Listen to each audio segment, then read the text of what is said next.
Salut les amis, j'espère que vous allez bien, j'espère que vous avez la forme. Là, je suis venu acheter quelque chose ici dans le coin, mais vous voyez derrière moi, c'est encore vide, donc le magasin n'est pas encore ouvert. C'est pour cela que je vais devoir attendre et je profite pour faire cette vidéo et partager un peu avec vous.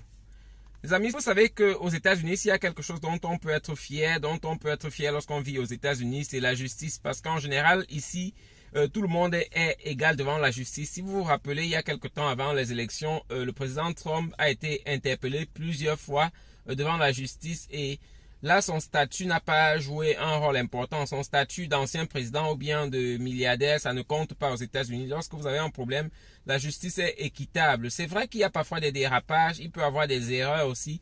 Mais même quand il y a une erreur, même si c'est plusieurs années après, justice sera faite lorsqu'on va découvrir l'erreur. Donc, c'est l'une des choses que j'aime aux États-Unis et je pense que c'est l'une des choses que beaucoup de personnes qui vivent aux États-Unis aiment de la vie aux États-Unis. C'est un peu ça.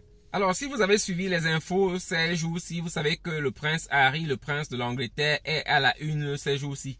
Il est à la une parce que autrefois il vivait dans son pays, donc il vivait en Angleterre, mais il a dû venir aux États-Unis s'installer avec sa femme parce que sa femme est d'origine américaine. Donc avant il vivait aux États-Unis, mais lorsqu'il a décidé de quitter la maison royale, ils ont décidé de venir s'installer aux États-Unis et pour cela il a dû avoir besoin d'un visa. Ce qui se passe, c'est qu'aux États-Unis, lorsque vous voulez venir vous installer, pour les Anglais, pour venir en tourisme, ils n'ont pas besoin de grand chose. On va faire juste un truc, un enregistrement en ligne. C'est vrai que vous donnez vos données en ligne, mais c'est pas un visa vraiment. Par contre, pour venir s'installer et vivre aux États-Unis, il faut avoir un visa. Donc lui, il a dû faire aussi un visa. Dans son cas, on n'a pas exact, on ne peut pas donner déjà en ligne ou bien on ne peut pas donner en public quel est le visa qu'il amène aux États-Unis parce qu'il y a plusieurs types de visas. Mais dans son cas, on sait qu'il a demandé de visa. Mais quel type de visa a été demandé par Harry, on ne peut pas le publier parce que ça ça entre dans quelque chose de privé quoi. Par contre, on sait que s'il vit aux États-Unis, il a besoin d'un visa. Donc actuellement, puisqu'il vit depuis quelque temps aux États-Unis, il a un visa. Alors, ce qui se passe, c'est que lorsque vous voulez venir aux États-Unis, lorsque vous demandez un visa pour les États-Unis, il y a une question qu'on vous pose très souvent. Et je pense même que c'est sur le papier, je ne me rappelle plus parce que ça fait longtemps que j'ai demandé le visa pour venir aux États-Unis. Mais il y a une question qui est très importante et qui concerne la consommation de drogue et de stupéfiants. Donc, en général, je pense qu'il y a un endroit où on vous demande est-ce que vous consommez de la drogue actuellement ou bien est-ce que vous avez consommé de la drogue dans le passé? Et c'est une question, si vous la répondez à l'affirmative, ça peut entraîner un refus de visa. Alors, c'est vrai que les tests sur l'immigration aux États-Unis ne disent pas que la consommation de drogue entraîne automatiquement un refus de visa, mais c'est mentionné que la consommation de drogue peut entraîner un refus de visa. C'est pas de façon automatique parce que il y a les agents d'immigration qui vont encore étudier chaque cas parce que les cas sont différents les uns des autres. Donc, vous pouvez avoir quelqu'un qui a consommé de la drogue qui obtient quand même le visa. Je veux dire quelqu'un qui dit oui, j'ai consommé la drogue mais qui obtient le visa parce que il y a un interrogatoire qu'on passe lorsqu'on veut demander le visa. C'est un peu ça. Donc, mais ce qui est important, c'est que en général, tout ce qu'on vous demande, c'est de dire que toutes les informations que vous donnez lorsque vous demandez un visa doivent être vraies. Donc, en général, un mensonge entraîne par contre automatiquement un refus de visa. Si on détecte que vous avez dit quelque chose qui n'est pas exact, vous n'aurez pas de visa. Si on a détecté, bien sûr.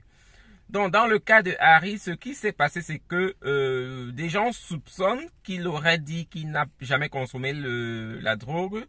Donc, c'est quand on va publier exactement son cas, c'est quand on va publier son cas qu'on saura exactement ce qu'il avait dit à ce moment-là. Mais ce qui s'est passé, c'est que il a publié un livre en 2023. Il a publié un livre en 2023 dans lequel il parlait de la consommation de drogue, donc dans lequel il disait qu'il a consommé plusieurs drogues. Et les gens partant sur la base que il aurait peut-être dit qu'il n'a jamais consommé la drogue dans la demande de visa, il y a une association qui a donc lancé une procédure afin qu'on ouvre son cas d'immigration, qu'on puisse revenir voir ce qu'il avait rempli au départ lorsqu'il a demandé un visa et voir s'il avait menti ou pas. Donc c'est la situation dans laquelle il se trouve actuellement. Et il y a un juge qui a donc ordonné qu'on publie ses papiers lors de la demande de visa. Donc on va maintenant savoir ce qu'il avait dit exactement à ce moment-là. Maintenant, si on se rend compte qu'il avait dit qu'il n'a jamais consommé de drogue et que plus tard il a publié un livre dans lequel il mentionne qu'il a consommé de la drogue, là on est face à un problème. On est face à une personne qui a menti autrefois pour avoir le visa, mais qui a donné une information fausse. Cela peut entraîner par contre du moins on peut lui enlever son visa. Donc lorsque vous avez donné une information à l'immigration qui est fausse, on peut vous enlever votre visa. Donc c'est ce qui va se passer avec Harry.